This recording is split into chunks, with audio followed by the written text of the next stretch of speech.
वपुः दधाने, जो ऐसा श्री विग्रह प्रकट किए हैं, इतना सुंदर प्रकट किए। दधाने शब्द का अर्थ जो धारण किए हैं, लेकिन सावधान रहना चाहिए कि भगवान शरीर धारण नहीं करते हैं, वो अपने नित्य स्वरूप को केवल प्रकट करते हैं। तो जीवों के दृष्टि में वो आने लगता है, तो इसीलिए इसको धारण करना कह दिया जाता है। भगवान शरीर धारण नहीं करते हैं, वो स्वरूप प्रकट करते हैं, नित्य सिद्ध स्वरूप। पर फिर भी भीष्म पितामह के शब्द है, मनुष्यों के बुद्धि में गम्य करने के लिए, उन्हें समझाने के लिए बात कही जाती है। जो धारण किए हैं शरीर, कैसा शरीर? 4 विशेषता शरीर की दे रहे हैं। त्रिभुवन कमनम, ये पहली विशेषता है। भगवान श्री कृष्ण का वपु, भगवान श्री कृष्ण का जो श्री विग्रह है, इतना सुंदर, इतना आकर्षक है, इतना आनंदमय है कि त्रिभुवनवासी जितने भी जीव हैं वे सभी उसकी कामना करते हैं। सबको लालसा होती है कि उस रूप को हम देखें, हम छुए, से बात करें। कमनीयम, कमन का अर्थ होता है काम्यम, कामना करना। सभी जीव कामना करते हैं। ये सारा ब्रह्मांड 3 जोन में बांटा गया है।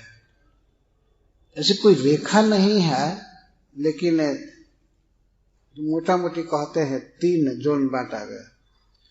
एक में मुख्यतः देवता लोग रहते हैं, जिसको स्वर्ग कहते हैं, और नीचे पाताल, जिसमें दैत्य लोग रहते हैं, प्रधान वही है।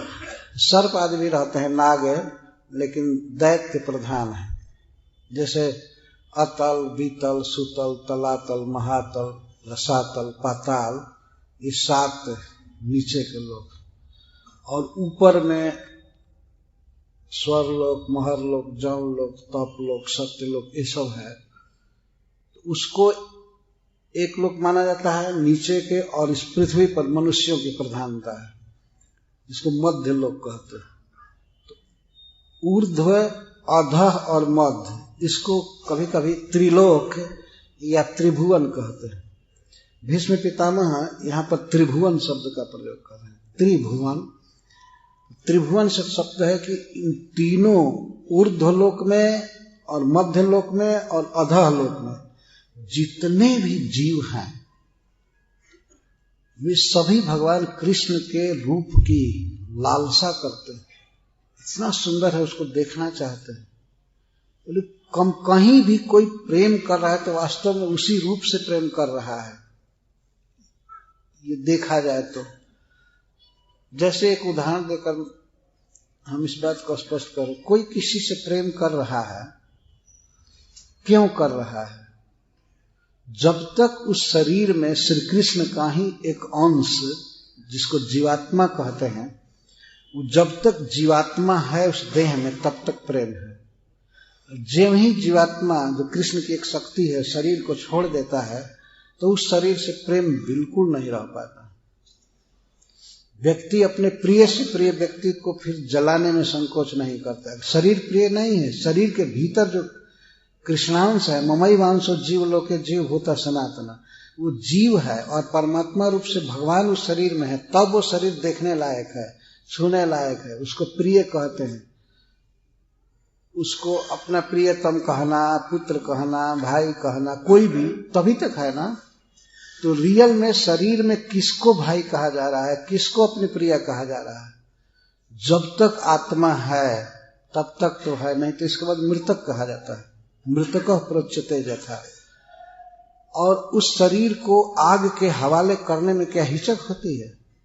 नहीं, बल्कि आदमी और ज्यादा काष्ठ बोझ देता है कि जल्दी जले, बढ़िया से चले, और मिट्टी के अंदर डाल देता है।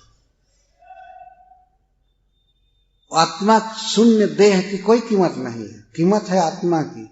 तो आत्मा से ही प्रेम कर रहा है ना व्यक्ति, नहीं तो आत्मा माइनस देह से नहीं, देह माइनस आत्मा। अगर आत्मा नहीं है तो देह से कोई प्रेम नहीं। विश्लेषण करके देखा जाए तो श्री कृष्ण और श्री कृष्ण का अंश जीव उस शरीर में है, तब तक उस शरीर से कोई प्रेम कर रहा है। अंततः अगर इस संसार में भी कोई किसी से प्रेम कर रहा है तो रियल में वो कृष्ण से कर रहा है, कृष्ण के अंश से और कृष्ण से प्रेम कर रहा है, परमात्मा से और आत्मा से। तो इससे सिद्ध हुआ कि तीनों जगत में जितने भी जीव हैं भगवान श्री कृष्ण के उस त्रिभुवन आकर्षक रूप की कामना कर रहे हैं, पर अज्ञान से कर रहे हैं, जानते नहीं। जड़ शरीर, वो समझते हैं जड़ शरीर से प्रेम कर रहे हैं, पर प्रेम है नहीं उससे। और वैसे भी प्रकट लीला में भगवान जब गए तीनों जगत में, स्वर्ग में गए माता अदिति का कुंडल देने के लिए और इंद्र का छत्र देने के लिए स्वर्ग में गए, और इधर पाताल लोक में भी गए, वरुण जी के भी लोक में गए, बलि महाराज के लोक में गए, कई जगह गए, और पृथ्वी पर सब जगह भ्रमण किए हैं, पूरे भारतवर्ष में, पूरे विश्व में सब जगह भ्रमण किए। तो जहां वे गए वहां लाखों लाख लोग, करोड़ों लोग कृष्ण को देखने के लिए जुटते थे, देखने के लिए हल्ला हो जाता था कि कृष्ण आए हैं, कृष्ण आए हैं।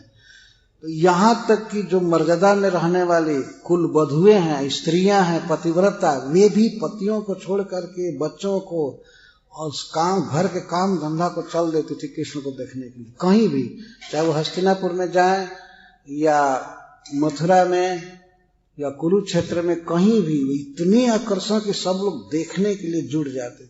जब संधिदूत बन करके हस्तिनापुर आए तो महाभारत में वर्णन है कि हस्तिनापुर के सारे छत भर गए चारों तरफ से देखने के लिए। स्त्रियां ऊंचे ऊंचे अटारियों पर चढ़ गई, झरोखों से देख रही थी, फूल की वर्षा कर रही थी और बहुत बातें बोल रही थी भगवान के बारे में।